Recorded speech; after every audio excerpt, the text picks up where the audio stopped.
One, two, three, funk it.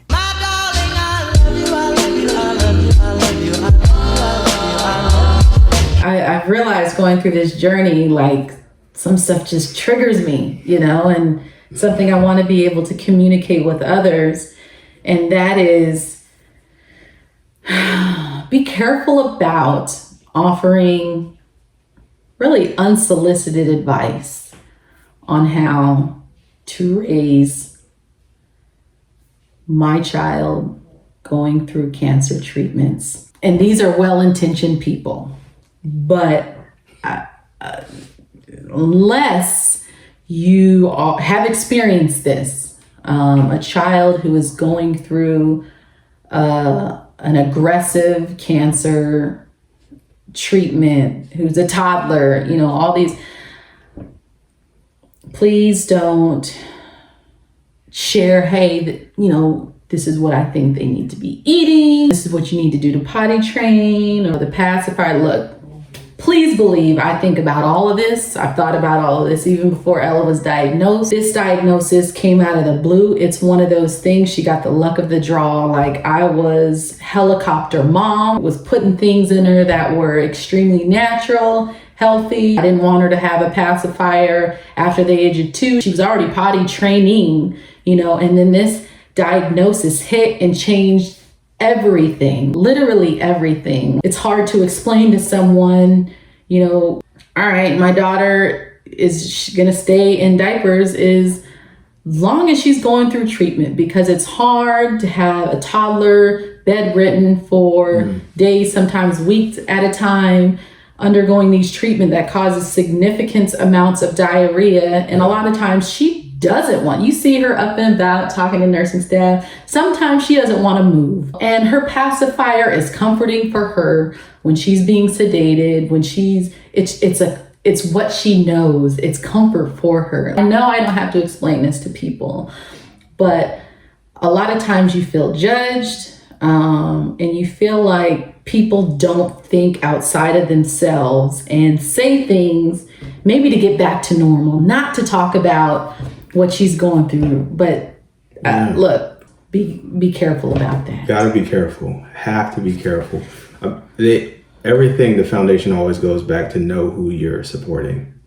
If you know who you're supporting, then you can support accordingly. We're all well-intentioned. We're all trying to help. Most of us are well-intentioned. And it comes from a real good, genuine place. Yeah. That's just the truth. But you can have well intentions and still cause harm. Right. So if you are, using that example, how maybe I would approach that is, seeing you guys dealing with potty training, instead of, hey, this is what you should do to potty train. Maybe just ask a question. How are you approaching potty training? That shows that I'm learning about your decision making and your thought process. What is a timeline? What are you looking at for how long you think it should take to get potty trained? Are you even really concerned about potty training? Just ask questions. Right. Because in that process, you'll learn more about me and what we're going through. Yeah, well, we're not, if she wants to do it, we've got her little potty here and we say, hey, Ella, do you want to go to the potty? Versus forcing her to potty train. That you'll learn something in the process if you just ask. Hey, we're not pressing it right now because of treatment, but we'll get to it down the line. And ask a question with an intent to listen, not an intent to respond. Don't say, hey, how's the potty training going? Because this is what you should do. Right. You missed the boat on that one. Right. That's right. Listen. This all goes back to listening. Another kind of theme that we learned about in school for mortuary science is a lot of times people, again, well-intentioned people, have these just kind of unwanted messages, dialogue, and a lot of times it's in an attempt to minimize what you're going through. As an example, I hear a lot, and this is another thing that parents say they hear, and they just kind of cringe when they hear someone who's trying to be supportive say it, and that is, well, she's so young. At least, she won't remember all of this.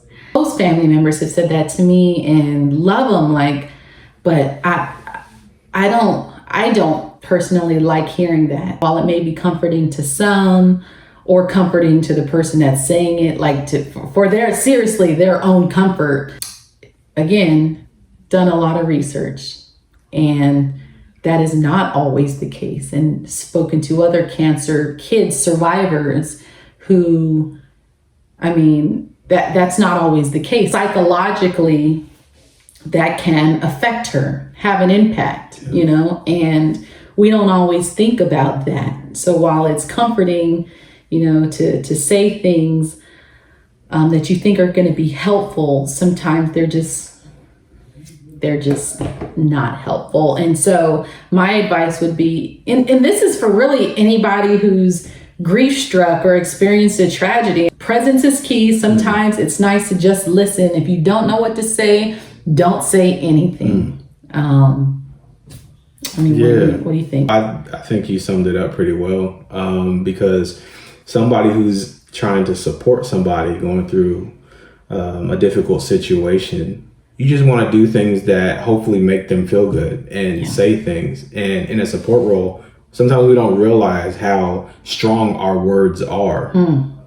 We're saying things that cause a lot of stress, even though we don't intend that stress. We intend to maybe uplift or say things because in our minds it gives us stress. Oh, they won't remember that. That makes me feel good that she's going through something painful, but she won't remember it. So I'll just, hopefully that gives you that piece as well. But maybe that's not always the case. So you have to really understand, again, who you're speaking to, listen. And if you don't know for sure, ask questions about what they think about something, then you can gain better understanding.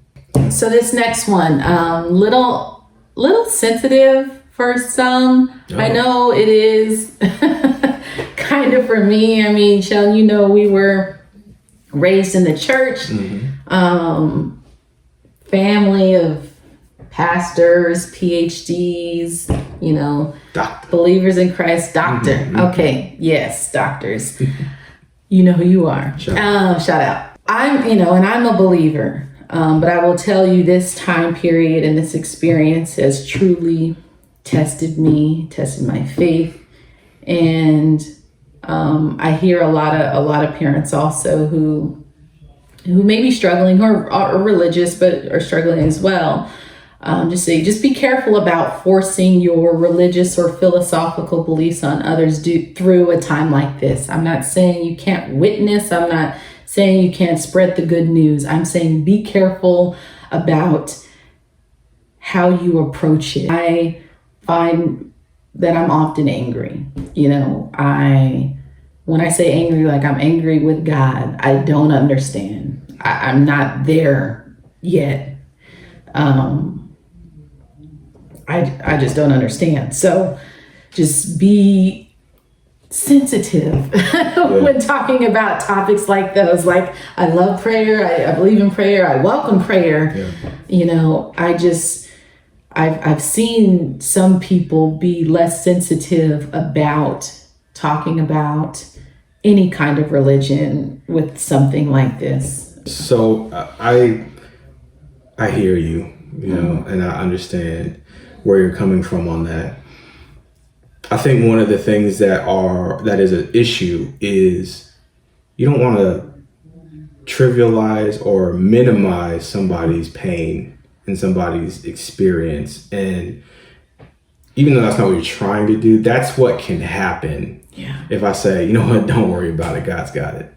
Yes. Yeah. I don't want to, I know because I've watched and I've listened and I've heard you about all the thoughts that are going through your head, all of the research, all of the statistics, everything. Of course, we have faith to believe. That's just something that can be helpful, but I'm not going to just put that on you in place of and to get rid of everything else you said. And that's what can happen. That energy can come across when you just throw out those things like that. you know what? Don't worry about it. God's got it. Right. You know, I don't never want to trivialize what it is that you're going through. And that's not to say God doesn't have it. Like, you know, there are families that are strong believers and kids that are believers who don't make it through this. Mm-hmm. And I know when people say God's got it, that can mean a number of different things. And honestly, I think, again, they're saying it to their own comfort too, while they're trying to comfort me. That's right. You know, this is not fun for them either. And so they're telling themselves that, you know, while saying it out loud. It's tough. It's tough when you know a lot about the disease. It's tough when you know the statistics. You know, it's tough when you literally see kids die from a specific diagnosis all of the time, or you see them relapse all of the time. Yeah.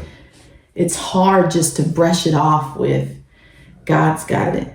Because I know you know, I could say God's got it, but I'm also going to say, but we also going to look at these books. We're going to look at the science. We're going to try to figure out, you know, who we need to be talking to, you know, because that's what you do. That's where your mind goes also. Mm-hmm. Uncover every piece of information under every rock, because that's what you do. And I can help with that. Mm-hmm. So I have to know you. And you do. And that's what I appreciate. I mean, I think overall, you know, this discussion is about support and how to be a great support system for someone going through this. And you have been, honestly, just like, I can't put it into words how amazing you've been. And I wish everyone could be like you. But I know that's just impossible. You and Erica, my sister, you guys are one of a kind. And again, maybe it's you've unfortunately just had to have practice with this more recently, and so you know what to do. But you know, I thought I would be doing a disservice if I didn't share that with other people, because I think this is a really important conversation. I mean, I'm not completely selfless, you know.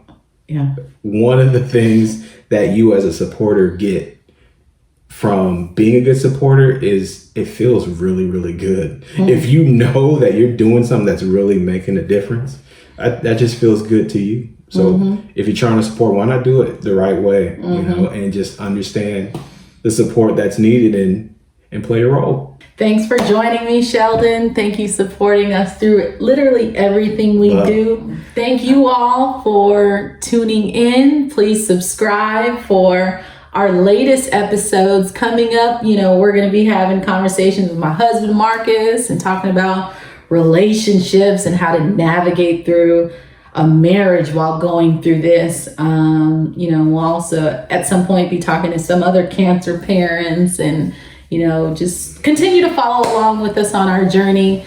But take care. Peace. Love y'all.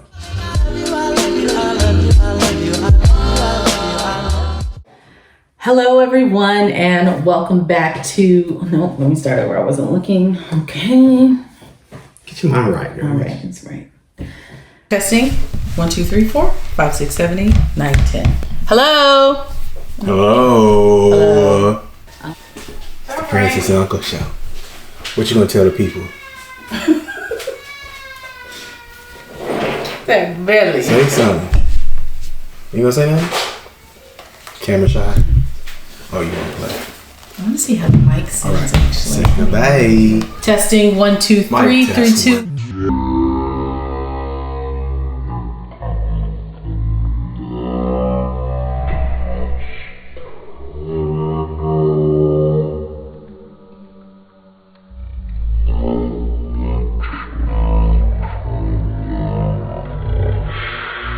Hello. Can you hear me? Can you hear us? Can you hear us? Can you hear this?